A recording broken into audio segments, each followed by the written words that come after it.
ನಮಸ್ಕಾರ. ಎಲ್ಲರಿಗೂ ಸ್ವಾಗತ. ಕಾಂಪಿಟೇಟಿವ್ ಎಕ್ಸಾಮ್ಸ್ ಅಂತ ಬಂದಾಗ ಎಲ್ಲರಿಗೂ ತಲೆನೋವು ಕೊಡುವ ಒಂದು ಟಾಪಿಕ್ ಅಂದ್ರೆ ಅದು ಭಾರತದ ನದಿಗಳು ಮತ್ತು ಅದರ ಉಪನದಿಗಳು, ಹೌದಲ್ವಾ? ಅದೆಷ್ಟೋ ಹೆಸರುಗಳು ಯಾವ್ಯಾವ್ದಕ್ಕೆ ಸೇರುತ್ತೆ ಅಂತ ಕನ್ಫ್ಯೂಷನ್. ಆದ್ರೆ ಇನ್ಮುಂದೆ ಆ ಚಿಂತೆ ಬೇಡ. ಯಾಕಂದ್ರೆ ಇವತ್ತು ನಾವು ಈ ಉಪನದಿಗಳ ಜಟಿಲ ಜಾಲವನ್ನು ನೆನ್ಪಿಟ್ಕೊಳ್ಳಕ್ಕೆ ಕೆಲವು ಸೂಪರ್ ಸಿಂಪಲ್ ಟ್ರಿಕ್ಸ್ ಕಲಿಯೋಣ.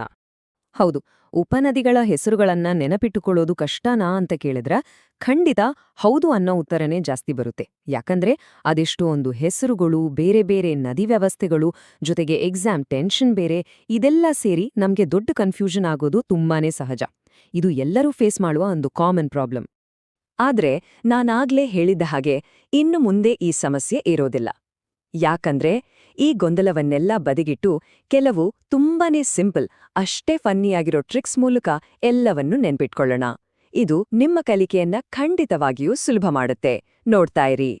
ಸರಿ, ಮೊದ್ಲು ನಾವು ಅರ್ಥ ಮಾಡ್ಕೊಳ್ಳೋಣ ಈ ಟಾಪಿಕ್ ಯಾಕೆ ಇಷ್ಟೊಂದು ಕಷ್ಟ ಅನ್ಸುತ್ತೆ ಅಂತ. ನೋಡಿ, ನೂರಾರು ಉಪನದಿಗಳು ನಮ್ಮ ದೇಶದಲ್ಲಿ ಹರಿಯುತ್ತೆ ಅಲ್ವಾ? ಅವೆಲ್ಲದರ ಹೆಸರನ್ನ ಜ್ಞಾಪಕ ಇಟ್ಕೊಳ್ಳೋದು ಅಂದ್ರೆ ಸುಮ್ನೆನಾ?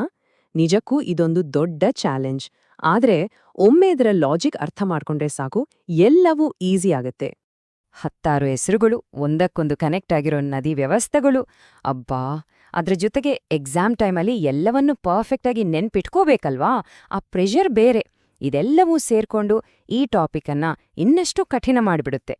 ಹಾಗಾದ್ರೆ ನಮ್ಮ ಮೊದಲ ಮಿಷನ್ ಶುರು ಮಾಡೋಣವಾ?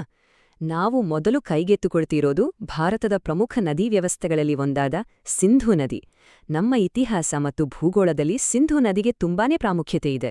ಬನ್ನಿ, ಇದರ ಉಪನದಿಗಳ ಸೀಕ್ರೆಟೇನು ಅಂತ ಈಗ ನೋಡೋಣ. ಯಾವುದೇ ನದಿಯ ಉಪನದಿಗಳನ್ನ ನೆನ್ಪಿಟ್ಕೊಳ್ಳೋ ಮುಂಚೆ ಒಂದು ಬೇಸಿಕ್ ಕಾನ್ಸೆಪ್ಟ್ ತಿಳ್ಕೋಬೇಕು. ಅದೇ ಎಡದಂಡೆ ಮತ್ತು ಬಲದಂಡೆ ಉಪನದಿಗಳು. ಅಂದ್ರೆ ಏನು ಅಂತೀರಾ? ತುಂಬಾ ಸಿಂಪಲ್. ನದಿ ಯಾವ ಕಡೆ ಹರಿತಿದೆಯೋ ಅದೇ ಡೈರೆಕ್ಷನ್ನಲ್ಲಿ ನಾವು ನಿಂತಿದ್ದೇವೆ ಅಂತ ಅಂದ್ಕೊಳ್ಳಿ. ಆಗ ನಮ್ಮ ಎಡಗಡೆಯಿಂದ ಬಂದು ಸೇರುವ ನದಿಗಳೆಲ್ಲ ಎಡದಂಡೆಯ ಉಪನದಿಗಳು. ಹಾಗೆಯೇ ಬಲಗಡೆಯಿಂದ ಬಂದು ಸೇರುವ ನದಿಗಳು ಬಲದಂಡೆಯ ಉಪನದಿಗಳು. ಅಷ್ಟೇ.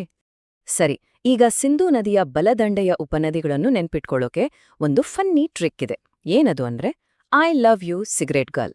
ಹೌದು, ನೀವು ಕೇಳಿದ್ದು ಸರಿನೇ. ಈ ಒಂದೇ ಒಂದು ಲೈನ್ ನೆನ್ಪಿದ್ರೆ ಸಾಕು, ಪ್ರಮುಖ ನದಿಗಳ ಹೆಸರುಗಳು ತಾವಾಗ್ಯೇ ಜ್ಞಾಪಕಕ್ಕೆ ಬರ್ತವೆ. ಹೇಗೆ ಅಂತ ನೋಡೋಣ ಬನ್ನಿ. ಈ ವಾಕ್ಯವನ್ನು ಈಗ ಡಿಕೋಡ್ ಮಾಡೋಣ. ನೋಡಿ, ಐ ಅಂದ್ರೆ ಇಂಡಸ್ ಅಂದ್ರೆ ಸಿಂಧು ನದಿ. ಲವ್ ಅನ್ನೋ ಪದ ಗಿಲ್ಗಿಟ್ ಅಂತ ಕೇಳಿಸುತ್ತೆ ಅಲ್ವಾ? ಯು ಅನ್ನೋದು ಶಾಕ್ ನದಿಗೆ ಕನೆಕ್ಟ್ ಆಗುತ್ತೆ. ಇನ್ನು ಸಿಗರೇಟ್ನಿಂದ ಸ್ವಾತ್ ಮತ್ತು ಗರ್ಲ್ನಿಂದ ಕಾಬೂಲ್. ನೋಡಿದ್ರಾ ಎಷ್ಟು ಸಿಂಪಲ್ ಆಗಿದೆ ಅಲ್ವಾ? ಇನ್ನು ಸಿಂಧೂ ನದಿಯ ಎಡದಂಡೆಯ ಉಪನದಿಗಳ ಕಡೆ ಬರೋಣ. ಇಲ್ಲಿ 5 ತುಂಬಾನೇ ಮುಖ್ಯವಾದ ನದಿಗಳಿವೆ.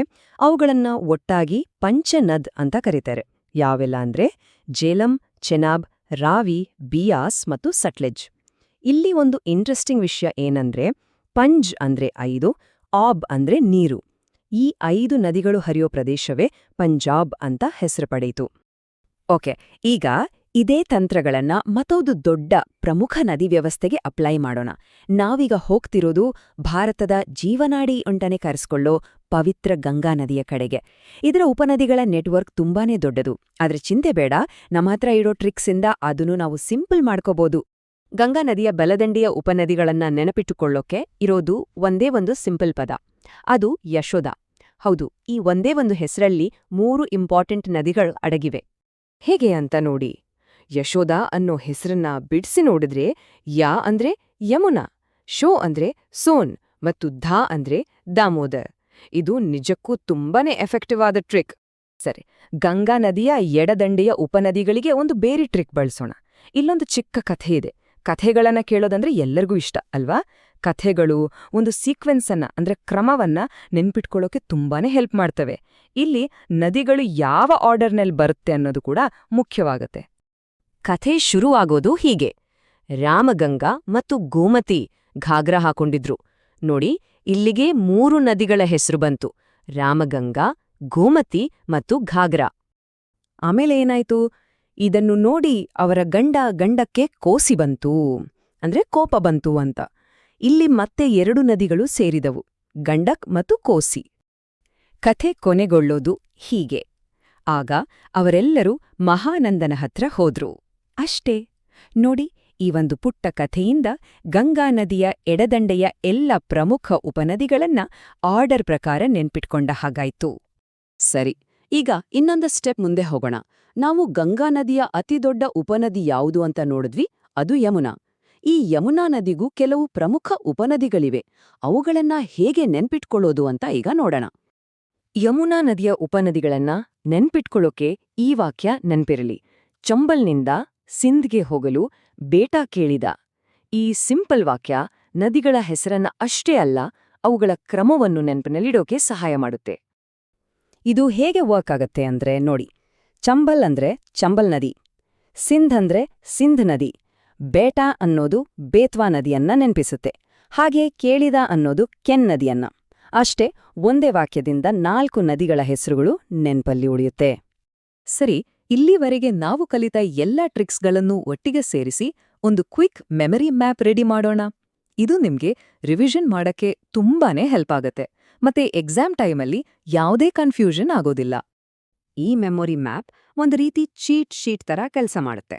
ಯಾವ ನದಿಗೆ, ಯಾವ ದಂಡೆಗೆ, ಯಾವ ಟ್ರಿಕ್ ಬಳಸಬೇಕು ಅಂತ ಎಲ್ಲವೂ ಒಂದೇ ಕಡೆ ಸಿಗುತ್ತೆ. ಕ್ವಿಕ್ ಆಗಿ ರಿವೈಸ್ ಮಾಡಕ್ಕೆ ಇದಕ್ಕಿಂತ ಒಳ್ಳೆ ಟೂಲ್ ಬೇಕಾಗಿಲ್ಲ.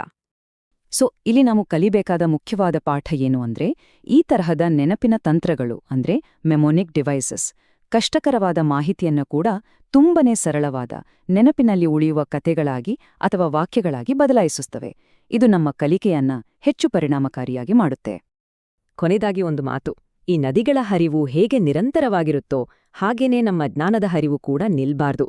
ಈ ತಂತ್ರಗಳನ್ನ ಬಳಸ್ಕೊಂಡು ನಮ್ಮ ಕಲಿಕೆಯ ಪ್ರಯಾಣವನ್ನ ಇನ್ನಷ್ಟು ಸುಲಭ ಮಾಡ್ಕೊಳ್ಳೋಣ. ಹಾಗಾದ್ರೆ ಹೇಳಿ, ಈಗ ನಮ್ಮ ಜ್ಞಾನದ ಹರಿವನ್ನ ತಡೆಯೋಕೆ ಯಾರಿಂದ ಸಾಧ್ಯ?